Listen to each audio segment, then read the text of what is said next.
Hello friends, અમુક માણસો છે ને સવાલ જ અઘરા કરે. હા વગરા આમ આમ આપણને એમ થાય હું એને કેવું. સુરતથી નોન સ્ટોપ અમદાવાદ ગાડી જતી હોય, 200 રૂપિયા ટિકિટ હોય, એને 200 લીધા હોય, આપણે 200 હોય, બે જણા 200 હોય, આપણે બેઠા હોય ને તો એ બાજુમાં આવીને એમ કે અમદાવાદ જતા લાગો છો. આપણને એમ થાય શું કેવું, ચેન કહીને ગોધરા ઉતરી જાવી આપણે.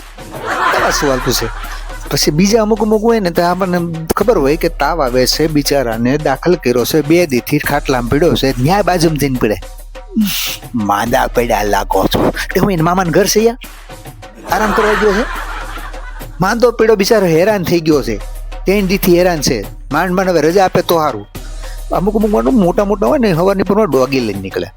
તે ડોગી લઈને નીકળે ને એ બિચારો ડોગી લઈને નીકળે તો બીજો બાજુવાળો એમ કે કૂતરો રાખ્યો લાગે છે. તમે કૂતરો જ છે, ગધેડો નથી. મંડાઈ ગયા છો, કૂતરો રાખ્યો લાગે. સવાલ કઈ એને કઈ કરવાનું નહીં, પણ સવાલ જ અઘરા કરવા.